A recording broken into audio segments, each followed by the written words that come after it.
खडकरजनी तालुक्यात असणारे आपल्याला डव्वा ग्रामपंचायत, या डव्वा ग्रामपंचायतनी नॅशनल लेवलमध्ये झालेल्या कॉम्पिटिशनमध्ये उतरून आपल्याला पूर्ण देशामध्ये क्लायमेट चेंज ॲक्शनमध्ये आधी उत्तम काम करून त्यांनी पुरस्कारासाठी आपल्याला 1 करोड पण मिळणार आहे। त्या 1 करोडमध्ये कोणत्या काम आणि म्हणून आपल्याला गॅप फिलिंग म्हणून आम्ही आता ते हे येवनाल्यामध्ये सुद्धा 45 दिवसासाठी सर्व विद्यार्थ्यांना आम्ही एक कार्यक्रम पण दिलेले आहे।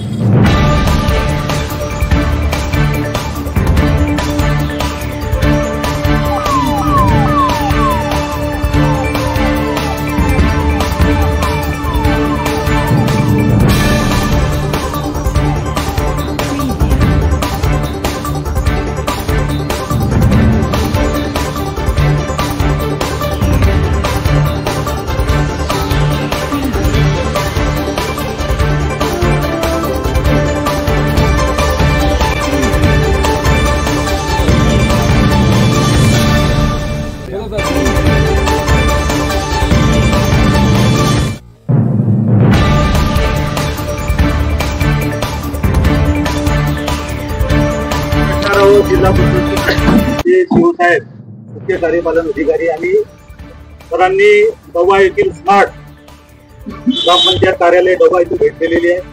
तर माहिती आहे दुकान विकत काय आणि कोणत्या पद्धतीने मला एक गावातली शेतकरी आहे, तर गावकरी कोणत्या पद्धतीने काम करायला। नमस्कार, हे आम्ही आता आहोत गोंड तालुक्यात असणारे आपल्याला डव्वा ग्रामपंचायत, या डव्वा ग्रामपंचायतनी नॅशनल लेवलमध्ये झालेल्या कॉम्पिटिशनमध्ये उतरून आपल्याला पूर्ण देशामध्ये क्लायमेट चेंज ॲक्शनमध्ये आधी उत्तम काम करून त्यांनी त्याकरिता पूर्ण देशातून असणारे सर्व ग्रामपंचायत त्याच्यामध्ये पार्टिसिपेट झालेले होता। त्याच्यामध्ये महाराष्ट्रातून कोड्यामधून डव्वा पार्टिसिपेट झालेला होता। या डव्वा ग्रामपंचायतनी गेलेल्या 2-3 वर्षामध्ये आपल्याला क्लायमेट चेंजसाठी 3 प्रकारच्या कामामध्ये महत्त्वाचं काम केलेलं होतं। एक आहे की शेतकरी सर्व मिळून आपापल्या शेतीमध्ये आणि ऑफिसेसमध्ये आणि बाकी घरामध्ये सुद्धा सोलार पॅनल लावलेलं होतं, कारण पावसाळ्यात आपल्याला सोलार एनर्जीला आपल्याला प्राधान्य देण्याचे आहे म्हणून त्याच्यावर काम केलेलं होतं।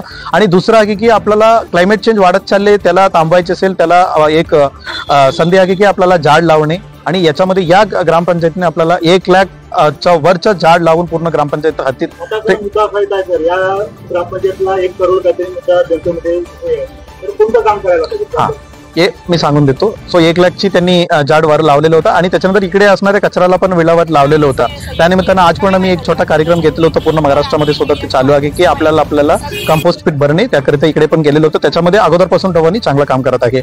या झाल्यामुळे आपल्याला डव्वा ग्रामपंचायतीने ते पूर्ण देशामध्ये त्यांना क्लायमेट चेंज ॲक्शन बद्दल आपल्याला त्या पुरस्कारासाठी आपल्याला 1 करोड पण मिळणार आहे।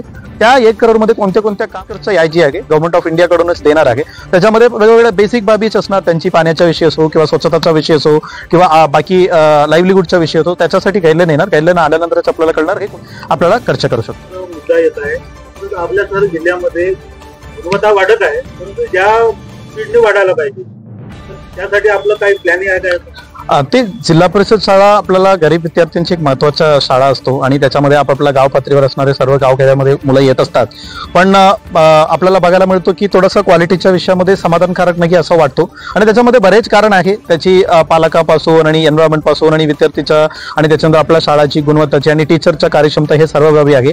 आता त्याच्यामध्ये आपल्याला टीचरच्या कार्यक्षमता आणि विद्यार्थ्यांच्या कार्यक्षमताबद्दल आपल्याला 3 मार्चला निपुण महाराष्ट्र अंतर्गत आपल्याला शासनाने एक ठरवून दिलेलं आहे की कोणत्या बाबीवर आपल्याला काम करायचे म्हणून। त्यामध्ये दिलेले आहे की गुणवत्ता वाढण्यासाठी कोणते काम करायचे, त्यामध्ये आपल्याला पूर्ण गोंड्यामध्ये सर्व विद्यार्थ्यांची गुणवत्ताचा नोंदणी करावा लागतो, पालकांची फोन नंबर पण ऍड करावा लागतो, त्याच्यानंतर त्यांची गुणवत्ताचा आधार असेसमेंट करून त्याला आपल्याला काम करावं लागतो, तो आम्ही आता करणार आहोत। दुसरं आहे की ट्रेनिंगसाठी सुद्धा आपल्याला त्यांना विद्यार्थीला शिकण्यासाठी आपल्याला टीचर्सला ट्रेनिंग देणे गरज आहे म्हणून आपल्याला पालकमंत्र्यांची पुढाकाराने आपल्या जिल्ह्यामध्ये प्रथम एजन्सी मार्फत आपल्याकडे एक ट्रेनिंग करणार आहोत। कुठे गॅप्स आहे ते गॅप आयडेंटिफाय करून आता ट्रेनिंग करणार, 2 वर्षामध्ये ते टीचर्सना माध्यमातून आपल्याला पुढे घेऊन जाणार, तो एक आहे। आणि तसेच आपल्याला बघायला गेलो की विद्यार्थ्यांची खूप साऱ्या विषयामध्ये ते मागे पडतात आणि उन्हाळ्याच्या सुट्टीमध्ये, आणि म्हणून आपल्याला गॅप फिलिंग म्हणून आम्ही आता ते हे येवनाल्यामध्ये सुद्धा 45 दिवसासाठी सर्व विद्यार्थ्यांना आम्ही एक कार्यक्रम पण दिलेले आहे। आपल्याला विद्यार्थ्यांना पुढे घेऊन जाण्यासाठी आपल्याला वेगवेगळे प्रयत्न चालू आहेत।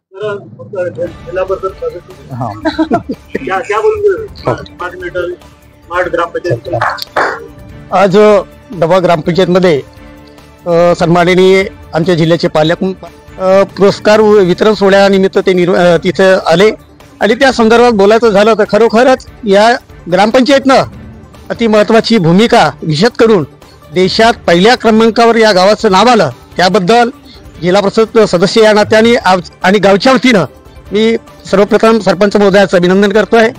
आज खरोखर पर्यावरण हा जो ऑक्सिजन आहे, कुठेतरी कार्बन डायऑक्साईडचं प्रमाण जास्त वाढलं आहे आणि हवामानात एक हवामान आपल्याला मिळावं या विषयाला घेऊन त्यांनी एक चांगली भूमिका निश्चित केलेली आहे. आज 1 लक्ष वृक्षारोपण या ग्रामपंचायतच्या माध्यमातून केलेलं आहे.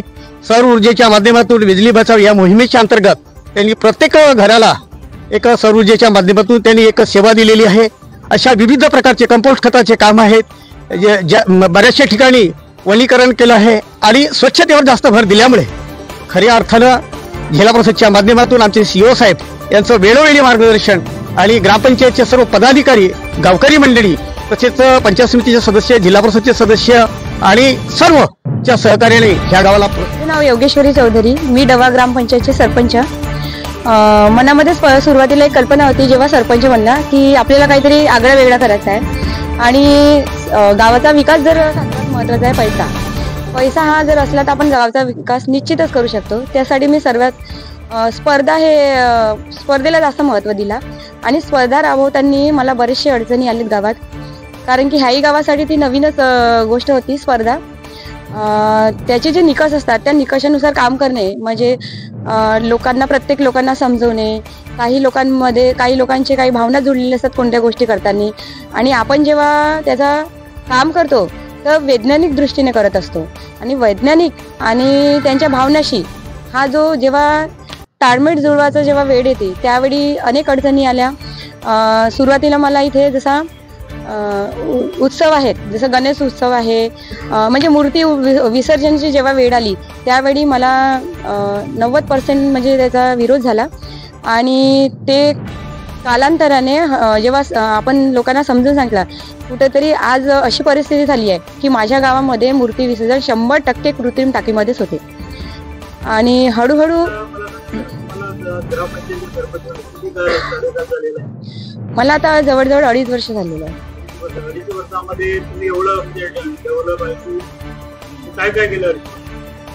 2.5 वर्षामध्ये मी स्पर्धा आहे त्या स्पर्धेच्या निकषावर काम केला. जो आज आपण पंचायत याच्या अगोदर आम्ही माझी वसुंधरा 4 मध्ये काम केला, ती माझी पहिली सुरुवात होती. त्याच्याही अगोदर स्मार्ट ग्रामपंचायतसाठी तालुक्यामध्ये आपण प्रथम आला होता.